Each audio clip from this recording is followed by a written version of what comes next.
Hi everybody, welcome back to my channel. I'm Yasha if you're new here, and if you're not, thank you for coming back to my channel. I really appreciate it. So today I wanted to talk about my perspective on how to rank programs and what is important. And I think that my perspective is kind of different than a lot of the ones you'll see online, only because I'm now in my final year of residency. I'm very close to the end, and I really have a lot of insight into what mattered over the last 4 to 5 years.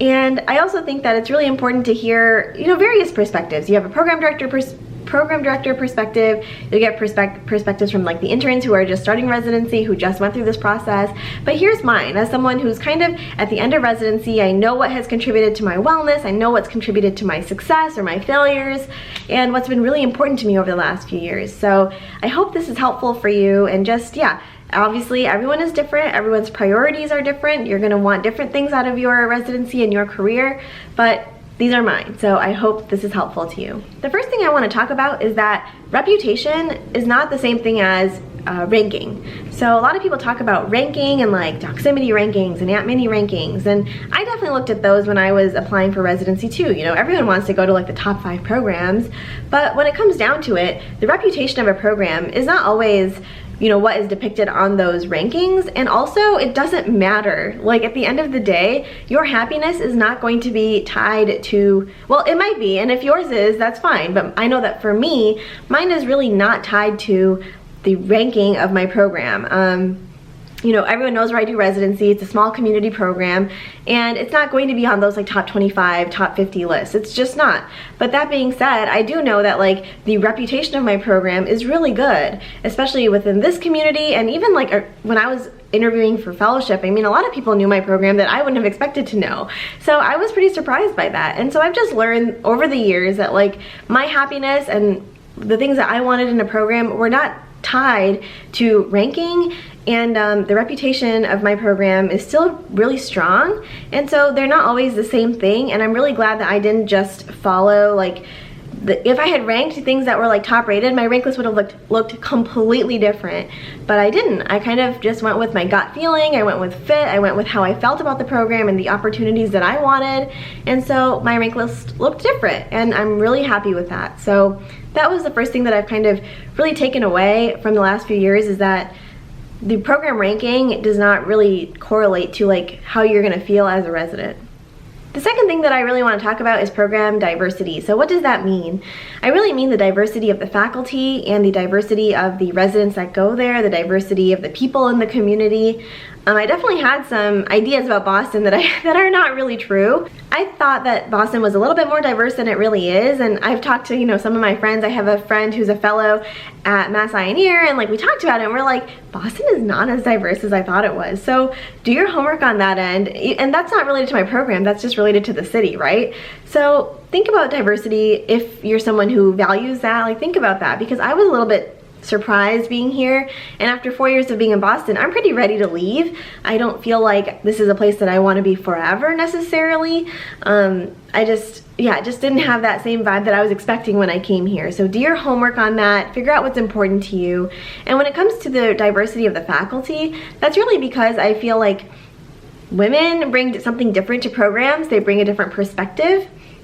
And as a female, that's really important to me.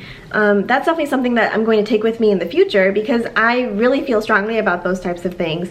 And I think that the values that women bring, talking about parental leave, talking about making departments more family friendly, more women friendly. I think that those things are important, and if you are a female, that might be important to you, and it may not, but for me, that's something I'm definitely going to be taking with me in the future to wherever I practice later on. So that's something that I probably should have looked at a little bit more carefully. It wasn't quite as much of a thing when I was interviewing, but it is definitely now, so just something to think about.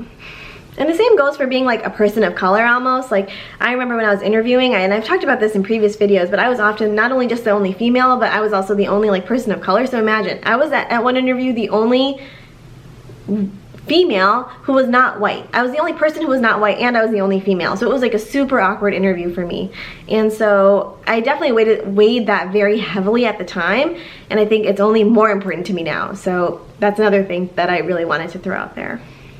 The next thing that has been really important to me over the last few years are the opportunities that come with different programs. So, you know, after being a resident for like 4 years, you really see the differences between programs that have a lot of opportunities and so many just opportunities to get involved with X, Y, and Z projects, or they have like med ed fellowships, or they have informatics tracks, and then there are residencies that don't. And I think it's really important to kind of set yourself up for success, whatever that looks like to you, by going to a program that offers a lot of opportunities. So for me, my program offered a med ed fellowship, and I definitely have taken advantage of that. Like, I'm currently in that. But there are a lot of things that my program doesn't offer that other programs do offer. So that being said, just kind of think about what's important to you. I think that my program has had enough for what I'm interested in, but you also have to realize that the experiences you have as a resident will shape what you're interested in, right? Like, I didn't really have exposure to informatics as a resident, so that's not something that I'm probably going to be interested in going forward, because I just never even really learned about it. And if I did want to learn about it, I would have to seek it out myself versus having it kind of given to me. And so the place that you do residency will kind of shape the things that you're interested in specific ways. Like, if you're in academics, I have a feeling that you're probably going to be more interested in just doing one subspecialty for the rest of your life, and you'll be more interested in going into academics. That's just a, that is a generalization, I would say.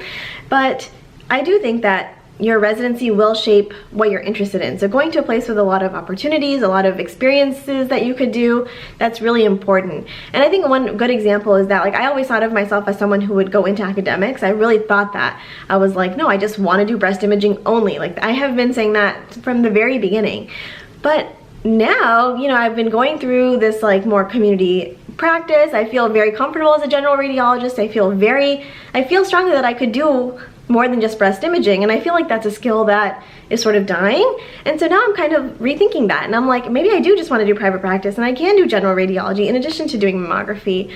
And I don't think that I would have that same outlook if I went to a more academic residency. So where you do residency will shape kind of how you think about your future after residency too. I think it's also important to look at the overall stability of a program, because when there's a lot of turnover in a department, I really think that that speaks to the department as a whole. There has to be a reason why people are always leaving and then coming in and leaving.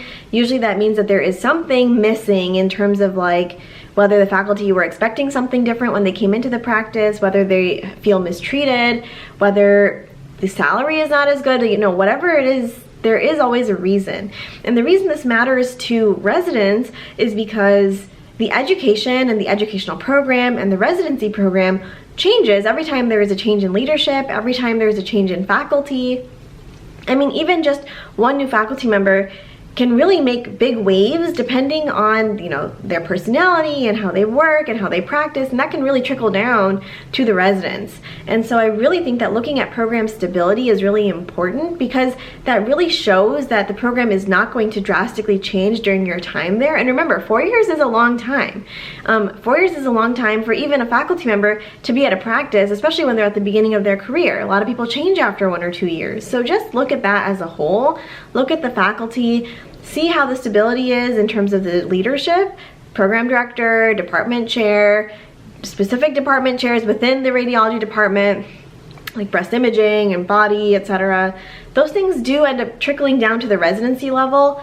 And so it's something to think about. And I'm glad that I went to a place where there was a lot of stability, because I feel like the culture when I first came in and the culture now is really very similar. Like, I don't think that anything has really significantly changed aside from some new faculty coming in, and it has been pretty much the same. And I think that's really important, because, you know, the place that you interview at, you want it to be that program when you start there, right? And since you have a 2-year lag period, well, at least a 1-year lag period, it might look slightly different, especially if there's a lot of program turnover. So just something to consider.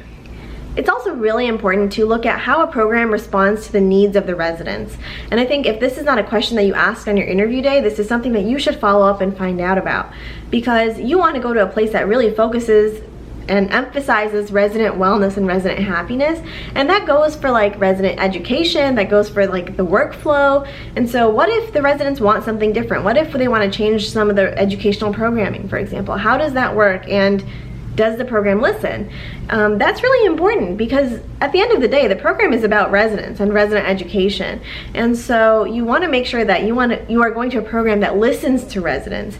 And I've heard, I didn't ask this on my interview days when I was interviewing 5 years ago, but I've heard people ask it over the years. And I think it's a really good question to ask. Is like, how does the program respond to the things that residents want?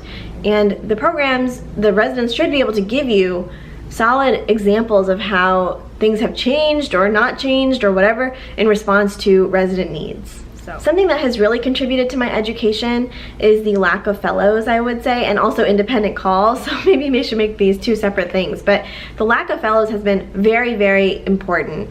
I feel like I have been able to do so much more hands-on work. I've been able to read so many high-level studies, like especially in MR. I mean, you get to really read a lot of those studies that otherwise would just go to fellows, and I think that really contributes to your skills as a radiologist and especially as a general radiologist. Like I mentioned, I'm kind of considering not just doing breast imaging, and I think that being able to read these high-level studies is so important, especially when I want to do more of a private practice type of job. So that's something that's really important. You get better procedural skills because you're going to be first assist, or even the person like doing the procedure essentially, if you have no fellows. And you're going to be able to get first dibs on any study that you want. So I think it's very important, and I think that has really contributed to a lot of my success as a resident. I think on top of that, having no fellows has really contributed to my education because the attendings are really, really keyed in on what I need as a resident. They really know the resident education. They know what's going to be on my resident boards, right? They know exactly what I need to know as a resident, and they focus on that. And a lot of times that comes with higher level understanding, that comes with higher level, like they still teach you all the higher level stuff, but it's all focused on my level as a resident. There's no fellow level teaching, there's no fellow level like priority, it's all resident driven. And so for me, having no fellows was really, really important to my last 4 years. Something else that I've also really appreciated about my program in the last few years is the fact that it's really resident run. That means that a lot of the scheduling changes, a lot of the stupid little details that the attendings really do not care about, that happens at the resident level. If I want to change my call from today to tomorrow and vice versa, I can just do that between the residents, and I don't need to inform, the program director. I don't need to get approval. I don't need to fill out any paperwork. It's just done at the resident level, and I really appreciate that. I think it just shows a level of like trust in the residents. There's a level of just maturity almost, like if we are all adults, there's a level of just like confidence that we are all going to work together to make the residency run well without having to get permission from the program director and leadership every time we want to make a small change. So for me, that has been super important. It really adds to the flexibility of my program and my life, and it really just makes things a lot easier to not have to wait 2 weeks to hear back about something pretty silly. So for me, that's been really, really nice and really important. Just makes life a little bit easier, takes away a little bit more stress. And the last thing I really want to talk about is, well, it's kind of like it's like the last two things I want to talk about.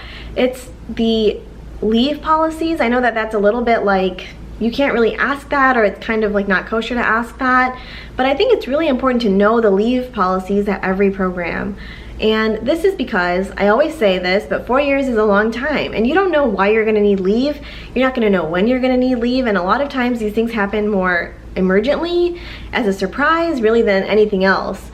Whether this is parental leave, whether this is bereavement if something happens, whether this is just, like someone in your family is sick, you might need to have leave during your residency, and it's important to know what those policies are before you get into a 4-year contract and then you find out the hard way that maybe it's not what you thought. And going along with that, it's also the culture of the program. Knowing that you have, maternity leave is one thing, but knowing that you can actually use it is actually another thing, right? If you have a program where, no one has taken all 12 weeks of maternity leave in 30 years, we don't do that. Even if it's available to you, that happens sometimes. And so know the culture of the program, know what your leave policies are, and make sure that it's a place that you kind of agree with and that you would be happy with. At the same time, I also want to bring up vacation policies, because taking a vacation a week at a time and having to plan them all a year in advance is different than being able to take a vacation day here or there, like one day at a time. And it's also different than being able to take it kind of more spontaneously. So I think for me that has really contributed to my overall wellness because I've been able to take a day here or there. I've been able to extend long weekends without having to take a full week off, and I've been able to make more last minute plans than having to plan everything a year in advance. You know, people get married, people get engaged, and you don't have a full year always to plan those things. And so having that flexibility really contributes to just your life outside of work. I think it really contributes to your wellness, your happiness, and feeling supported by your program, knowing that you have the opportunity to just take a day off if you need it. Sick leave, for example, a lot of programs offer sick leave, but the culture really dictates whether or not you can use it. So knowing these things, I know that it's, again, sometimes not kosher to ask, but it's important. And I do think it's important to understand what you're getting yourself into when you make your rank list.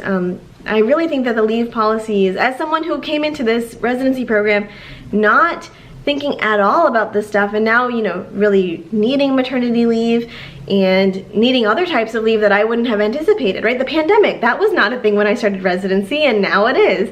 You don't know what's gonna happen during your time as a resident, and so just understanding the culture of the leave policies and understanding what they are, I think it's important because it really could affect your happiness during these very long 4 years of your life. But okay, very long-winded video. Like I said, I feel like I just have a different perspective just being in it right now and being on the end of things and looking back to see what has really contributed to my happiness and my success. I feel like I've kept it together pretty well over the last 4 years. I can't believe that I'm almost at the end of it. It's kind of crazy. I was just like, I put up a picture yesterday of like what I looked like as an intern. I cannot believe that that was already basically 5 years ago. Can you imagine? I mean, it was like 4.5 years ago. Anyways, time flies, but I hope that this was helpful to you in some way, in some capacity, and I will see you all in the next video. Bye.